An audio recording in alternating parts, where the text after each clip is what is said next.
200 রানের মধ্যেই Australia pack 198, 200 রানের মধ্যে না, I am sorry, 2 run com. Hasan Mahmud 6 wicket. এরকম একটা স্বপ্নের দিন অস্ট্রেলিয়ায় গিয়ে আপনি কাটাবেন, এটা কেউ ভেবেছিল কখনো? এরকম একটা স্বপ্নের শুরু প্রায় 25 বছরের কাছাকাছি একটা সময়ে গিয়ে অস্ট্রেলিয়ার মাটিতে বাংলাদেশ টেস্ট খেলার আমন্ত্রণ পাবার পর করবে, সেই কথাটা কে ভেবেছিল? টেলিভিশন ব্রডকাস্টাররা অন্তত ভাবেন নাই, যে কারণে তারা এই খেলাটা দেখানোর গুরুত্ব বোধ করেন নাই। হাসান মাহমুদ 60% উইকেট নিলেন, দুটা এবাদত, দুটা তাসকিন। 10 উইকেটের অস্ট্রেলিয়ার 10টাই পেল বাংলাদেশের পেসাররা। যেই ঘটনাটা অস্ট্রেলিয়ার মাটিতে সাধারণত অস্ট্রেলিয়ান পেসাররা ঘটান, অজিদের বিপক্ষে সেই কাজটা করে দেখালো বাংলাদেশের তিন পেসার। 198-তে অস্ট্রেলিয়া প্যাক।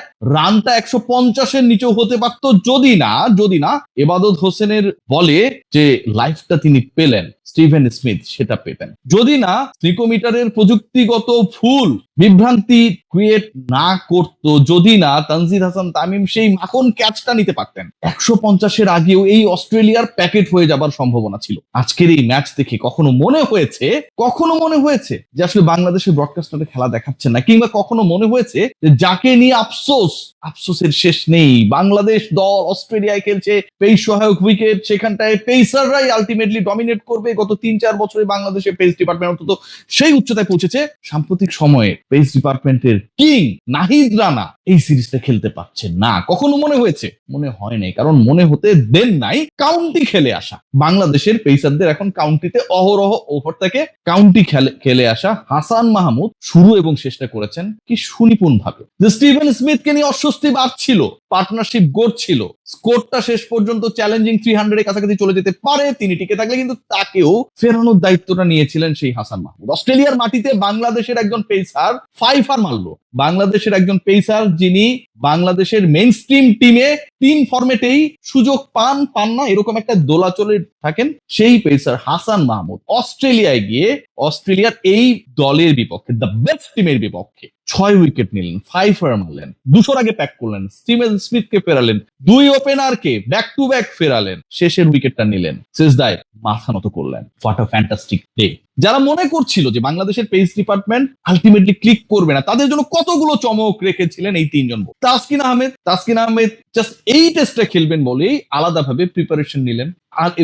আনএভেলেবেল এই যে সিচুয়েশনটা ছিল, সেখান থেকে তিনি বের হয়ে আসলেন। ইবাদত হোসেন চৌধুরী সন্তান হবে ইটালিতে, সেখানটায় ছুটি নিয়ে গিয়েছিলেন। ইবাদতের এই টেস্টে থাকারই কথা না, ইবাদত চলে আসলেন ন্যাশনাল ডিউটি। যেভাবেই হোক আবার একটা মাউন্ট মঙ্গানুইকে পুনরাবৃত্তি করা যায় কিনা, ডারউইনের সম্ভবত সেই স্বপ্নই তার মধ্যে ঘুরছিল, এবং সেই স্বপ্নের বাস্তবায়ন করতে গিয়ে 2টা উইকেট নিয়েছেন। এবং হাসান মাহমুদ, যে হাসান মাহমুদ আবারও বলছি যে কন্টেম্পোরারি পার্সপেক্টিভে বাংলাদেশের প্রথম চয়েস না, সেই হাসান মাহমুদ জাস্ট ধসিয়ে দিলেন একলা বাংলাদেশের একজন পেসার। অস্ট্রেলিয়ার স্টিভেন স্মিথের, ল্যাবুশেনদের কিভাবে পরাজিত করেছেন, বিভ্রান্ত করেছেন, একটার পর একটা উইকেট তুলে নিয়েছেন, বাংলাদেশের মোমেন্টামকে কখনো শিফট হতে দেন।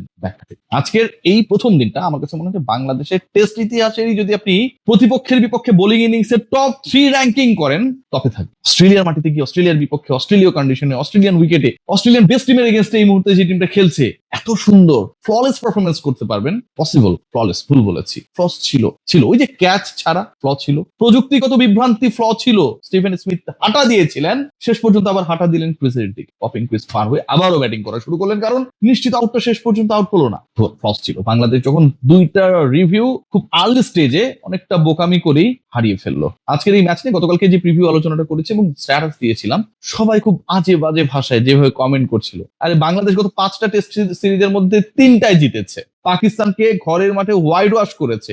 এই দলের বোলিং স্ট্রেংথের জায়গা যদি আপনি দেখেন, সেটাই পেস ডিপার্টমেন্টই এখানটার সবসময় আলো দেখিয়েছে। তো এরকম একটা কন্ডিশনে আমার নাহিদ রানা নাই থাকতে পারে, বাংলাদেশ জিম্বাবুয়ের বিপক্ষে ইনিংস ব্যবধানে হারতেই পারে।